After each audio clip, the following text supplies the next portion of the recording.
결혼한 지 2년차 부부입니다. 올해로 나이 둘 다 32로 동갑내기 커플입니다. 신랑도 장남, 저도 장녀예요. 맞벌이 부부이고 둘 다 나름 대기업이라고 불리는 회사 다니고 있습니다. 연봉은 신랑 쪽이 조금 더 높은 편이긴 하지만 크게 차이 나지는 않았습니다. 연애 결혼을 했고요. 연애할 때는 저보다 학벌도 좋고 말도 논리 있게 잘해서 그 모습이 참 좋았어요. 그런데 결혼하고 보니 완전 이중자 때 언행일치 하나도 안 되는 겉만 번지르르 한 사람이더라고요. 사실 민감한 이야기라서 어디 가서 잘 이야기를 하지 않는데 여자라서 사회적으로 불이익을 보는 부분이 불합리하다는 생각을 평소에도 가지고 있었어요. 직장 생활하면서 보이지 않는 유리천장이라든지 그런 것들이요. 반대로 저도 나름 제 스펙이나 연봉에 자신이 있었기 때문에 남자가 데이트 비용을 전부 계산한다던가 하는 것도 부당하다고 생각했어요. 신랑도 그런 제 모습이 좋다고 했고 연애하던 시절 내내 남녀평등 부르짖으며 논리적으로 말하던 모습이 요즘 남자들 같지 않고 좋아 보였습니다. 이 사람이라면 저를 잘 이해해 줄 거라는 생각에 덜컥 결혼을 약속하고 말았습니다.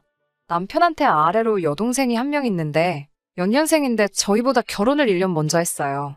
신랑이 남자 혼자서만 집해오고 하는 것도 어떻게 보면 남녀차별이 아니냐면서 자기가 여동생 결혼식에 자기가 모은 돈을 보탰다고 자랑처럼 말하더라고요. 왜 그때 눈치를 못 챘을까요? 지금 생각해보니 결혼자금 남자가 더 내는 게 아까워서 밑밥을 던진 거였다는 생각밖에 안 들고 연애도 2년 정도 되는 기간 동안 꽤 길게 만나왔는데 왜 진작에 그때 눈치채지 못했나 후회가 너무 커요. 본격적으로 저와의 결혼 이야기가 오고 가기 시작하면서 여동생 결혼자금을 보태준 걸 제외하더라도 남편이 따로 모아놓은 돈이 6천 정도 되었어요. 저는 그거보다는 조금 모자랐는데 고작 2천 정도 되는 돈 가지고 나중에 책 잡히기 싫다는 생각도 들어서 친정에다가 손을 벌려 결혼자금 똑같이 맞춰서 결혼했습니다. 결혼하고 나서도 서로 집안일도 분담해서 공동으로 하고 나름 그런 소소한 것들에 신경을 쓰고 있다는 느낌이 들었습니다. 하지만 그런 신랑의 진심을 알게 된 건 얼마 지나지 않아서였습니다. 결혼하고 맞는 첫 명절이 추석이었어요. 시댁에 새벽바람부터 가서 음식하는 거 돕고 설거지며 밥상도 제가 나서서 차리고 저녁 식사할 때는 시부모님과 약주도 같이 하면서 애교도 부리며 나름 이상적인 며느리 도리를 다 했어요. 다음날 아침에 누구보다 일찍 일어나 아침상도 차려드렸고요. 점심이 되기 전에 부랴부랴 할 일 다 끝내놓고 친정 갈 준비하는데 시어머니께서 좀 있으면 신혼에 온다고 가지 말라는 식으로 이야기하시더라고요. 신랑을 쳐다보니까 괜히 딴청 피면서 걔들은 왜 이렇게 늦게 온대? 라고 말하면서 소파에서 일어날 생각을 안 하더라고요. 어이가 없어서 시어머니께 어머님, 저도 똑같은 딸인데 친정에도 가봐야죠. 라고 말하고 앉아있는 신랑 끌고 친정으로 출발했어요.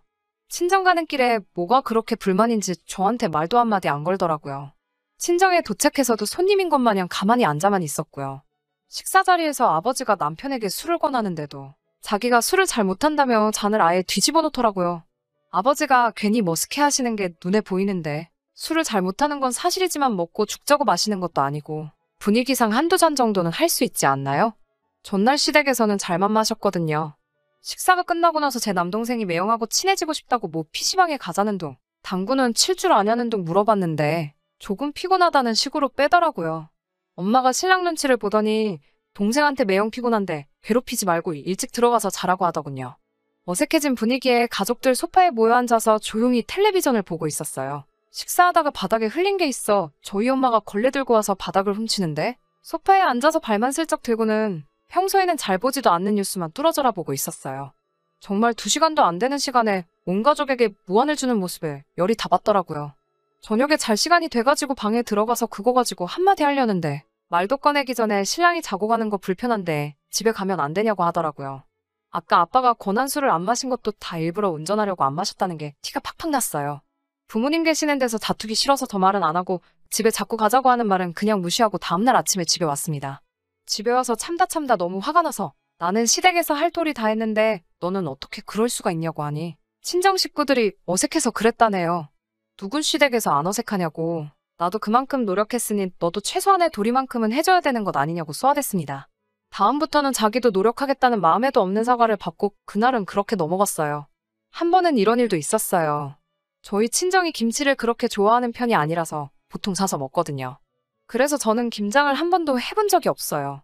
시댁은 김장을 직접 하고요.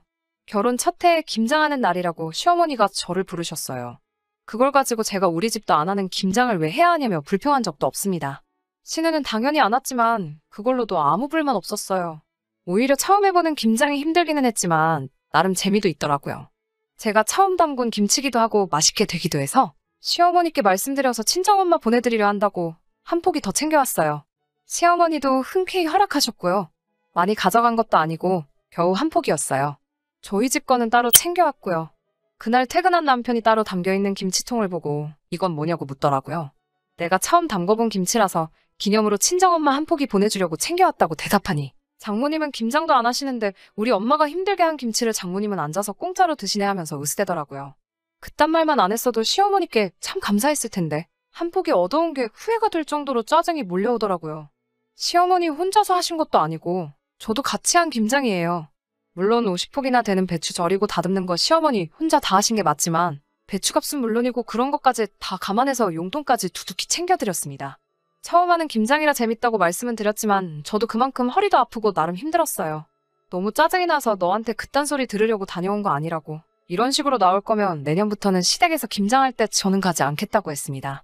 그 말에 신랑은 자기가 틀린 말 한 거 있냐며 입에 거품을 물면서 달려들더라고요. 제가 안 가면 지네 어머니 혼자 김장을 하라는 소리냐면서 소리를 바락바락 지르더라고요. 우리 결혼하기 전에도 혼자 하셨던 거 아니냐고. 그게 대체 뭐가 문제가 되는 거냐고 했더니 우리 결혼해서 그만큼 김장을 더 하시는 게 아니냐고 하더라고요. 그러면 신우는 왜 안 왔냐고 따졌어요. 신우는 신우네 시댁에 있지 않느냐고.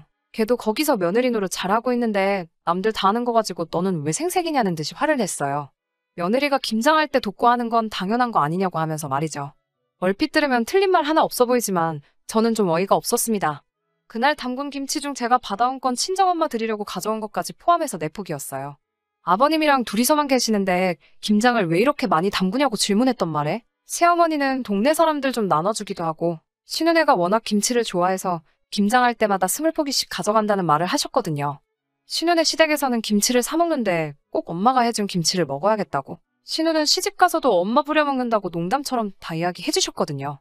그 사실도 다 말해가며 저는 앞으로 김장을 가지 않겠다고 다시 한번 선언했습니다. 친정엄마 한 포기 보내주는데도 이렇게 눈치를 봐야 하는데 신우 먹을 거 20포기나 도와주러 갈 생각 없다고 하니 아무 말도 못하고 가만히 있더라고요. 제가 한 고집 하는 걸 알고 있던지라 나중에는 자기가 말이 심했다고 사과를 했어요.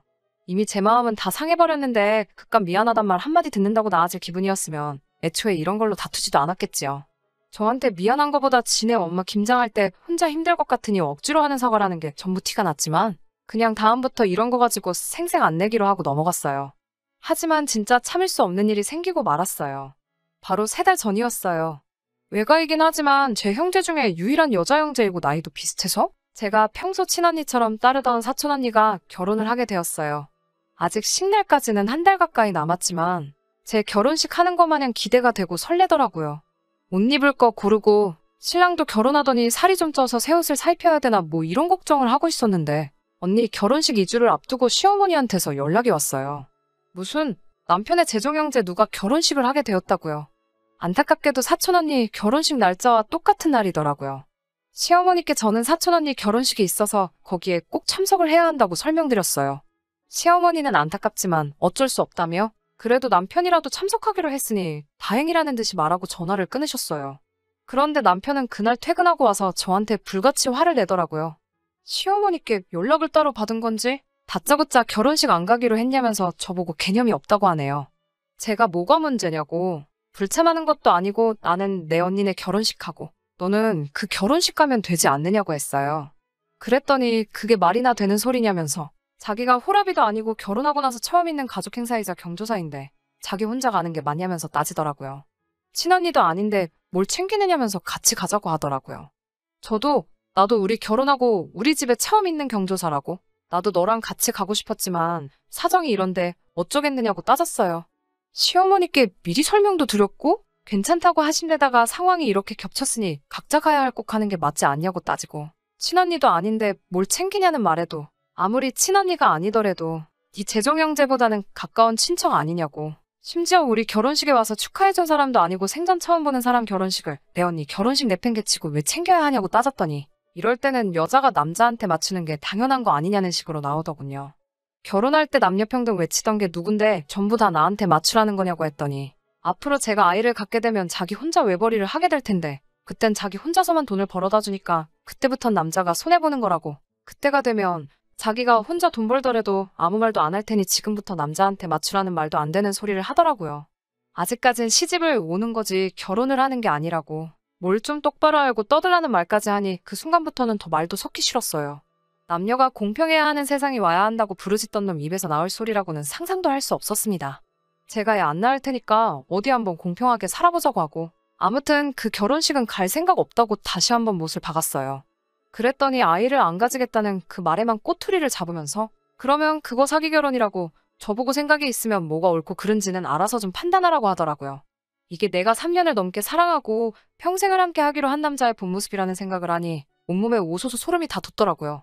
그때 결심했습니다. 다음날 회사에는 사정을 이야기해 월차를 내고 변호사를 하고 있는 친구를 방문했어요. 일부러 그런 건 아니고 남편이랑 잦은 말다툼을 할 때마다 그런 말 한 적 없다는 듯이 발뺌하는 경우가 종종 있어서 언젠가부터 말다툼한 거를 전부 녹음해놨거든요. 이런 데 쓰일 줄은 몰랐는데 친구가 처음부터 끝까지 다 들어보더니 이 정도면 충분히 법정 이혼 사유가 될 수 있다고 상담을 해줬어요. 그래서 얼마 전 새해 시댁에 가서 용돈 봉투를 드리는 대신에 이혼 서류를 들이밀었어요. 남편은 꼴에 자존심은 있는지 그깟 도장 찍어버린다는 투고 시어머니 시아버지는 대체 무슨 일이냐고 난리가 한바탕 났죠. 그간 있었던 일 다 설명드리니 남편 등짝을 때리면서 당장 사과하라고 하는데 끝까지 자존심 부리느라 사과는 하지도 않더라고요. 결국엔 법원에서 협의 이혼 확인 신청을 했고요. 지금은 숙려기간 중입니다. 텔레비전에서 사주 후에 뵙겠다는 게 이런 제도 때문이었나 싶더라고요. 물론 이 결정 절대 물을 생각은 없습니다. 이혼했다는 딱지가 붙기는 하겠지만 돈 있겠다, 직장 좋겠다 저 혼자서 재미나게 살려고요. 시부모님도 좋은 분이시고 아직도 저한테 생각 바꿀 마음 없냐고 자주 연락이 오긴 하는데 남편 꼬라지를 보아하니 고집 부리느라 절대 남편이 먼저 바뀔 마음은 없을 것 같네요. 저도 포기했어요. 시어머니가 그래도 그간 수고 많았고 고생했다고 힘들건 알지만 종종 소식 전하면서 지내시자고 하는데 마음은 조금 아팠어요. 그래도 이 이중인격 같은 남편과 영원히 이별할 수 있으니 속이 너무 후련하고 좋네요. 끝까지 들어주셔서 감사합니다. 오늘의 사연은 여기까지입니다. 구독과 좋아요, 알람 설정 부탁드리고 더 좋은 사연으로 다시 찾아뵙겠습니다. 감사합니다.